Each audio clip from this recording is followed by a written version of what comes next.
वर्तमान की दुनिया के दोस्तों नमस्कार, मैं अखिलेश कुमार। आज हम बात करेंगे यूपीएससी सीएसई 2018 सामान्य अध्ययन प्रश्न पत्र 1 के प्रश्न संख्या 11 की।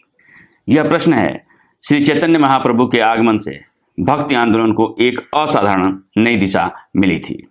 चर्चा करें। 250 शब्द के और 15 अंक के इस प्रश्न की जो विशेषता है उस पर हम ध्यान देने का प्रयास करते हैं।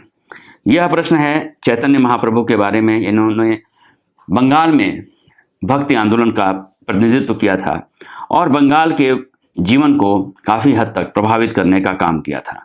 और एक तरह से यह भक्ति आंदोलन के जो तमाम पुरोधा थे, जिसमें कबीर, गुरु नानक और अन्य लोग शामिल हैं, रैदास वगैरह शामिल हैं, उसमें चैतन्य महाप्रभु का भी अपना एक स्थान है। सगुण परंपरा के ये वाहक थे, यानी भक्ति आंदोलन की जो सगुण परंपरा है उसका यह प्रतिनिधित्व करते थे।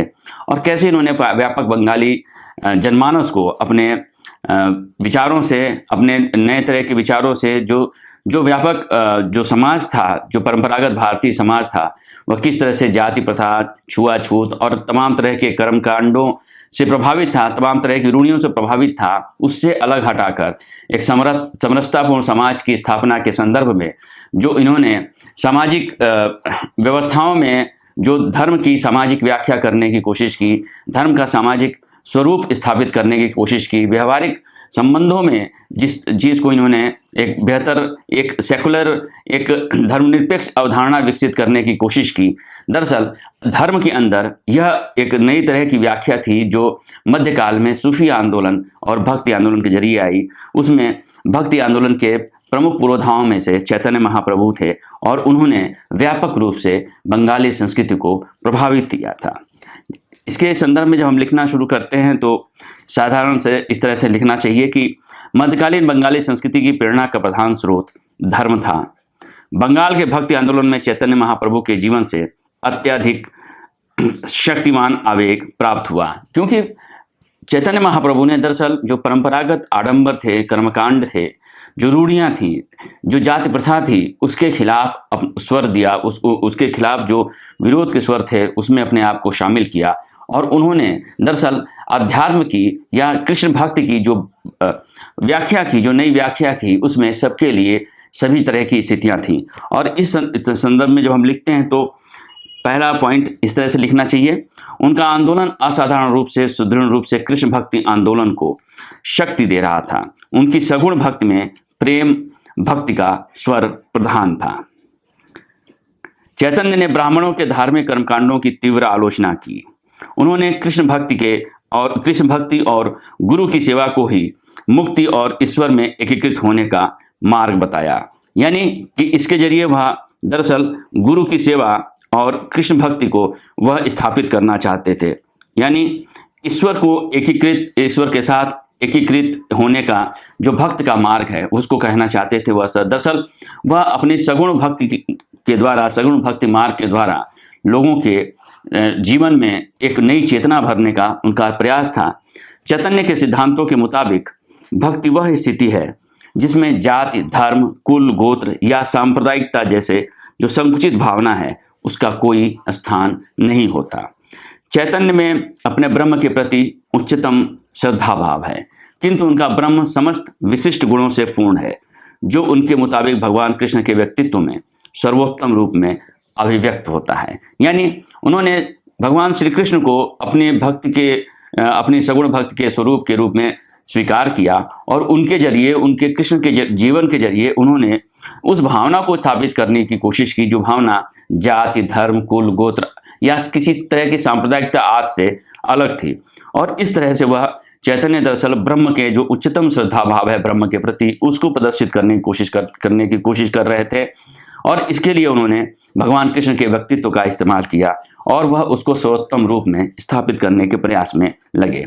उनके भक्तिभाव में सूफियों जैसी आनंद तिरेक की व्यवस्था पैदा होती थी।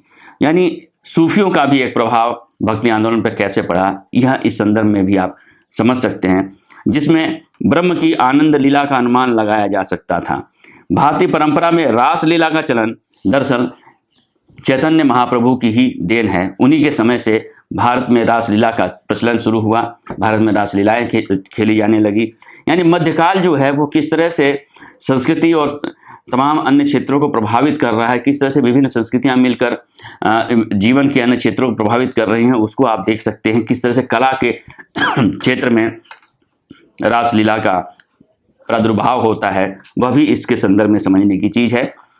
चैतन्य के भक्ति आंदोलन ने बंगाल के व्यापक जनमानस को ज़्यादा प्रभावित तो नहीं किया, लेकिन एक भावनात्मक लहर के रूप में इसने रूढ़ परंपराओं पर सवाल खड़े किए। यानी जो कर्मकांड की परंपराएं थीं, जो आडंबर की परंपराएं थीं, जो जाति प्रथा जैसे सवाल थे, उस पर इसने सवाल खड़े किए।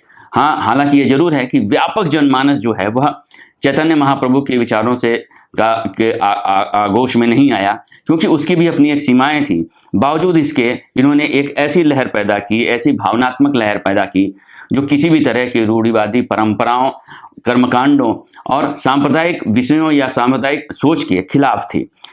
निम्न जातियों और कुछ मुस्लिमों ने भी उनके शिष्यत्व को ग्रहण किया। इस आंदोलन ने गहरे तक बंगाल के साहित्य के क्षेत्र को प्रभावित किया। चैतन्य का आंदोलन शुष्क बुद्धिवादी व्यवस्था और ज्ञान के अतुष्टिकर मार्ग के विरुद्ध है। यानी चैतन्य का जो आंदोलन था वह बहुत ही सहज था, सामान्य था।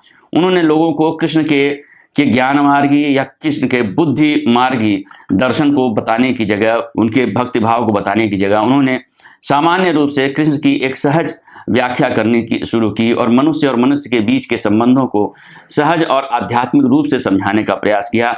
वह उसके बौद्धिकवाद के शिकार नहीं हुए और इस तरह से उन्होंने दरअसल अपने ज्ञान के परिप्रेक्ष्य में, अपने उपदेशों के परिप्रेक्ष्य में ज्ञान की जगह बल्कि भावनात्मक को रखा, सादगी का मिलन किया। यानी वह बहुत ही सहज और सरल तरीके से लोगों को अपने बातों से सहमत करने की कोशिश करते थे।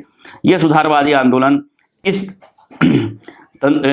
तरह से तंत्रवाद का विरोधी था। यानी जब हम इसके परिप्रेक्ष्य को सब लिखते हैं, इसको ये सारे पॉइंट्स हम देते हैं, तो उसके साथ हम यह भी लिखते हैं कि अंत में जब उपसंहार इसका करेंगे इस प्रश्न का, तो हमें यह लिखना होगा कि मध्ययुगीन भारत में जब चैतन्य मत ने बंगाली समाज के स्वरूप में सशक्त भूमिका अदा की, तो भक्ति आंदोलन में ऐसे तत्वों का महत्व स्पष्ट होता है। और इस तरह से जो यह प्रश्न है आपका कि श्री चैतन्य महाप्रभु के आगमन से भक्ति आंदोलन को एक असाधारण नई दिशा मिली थी।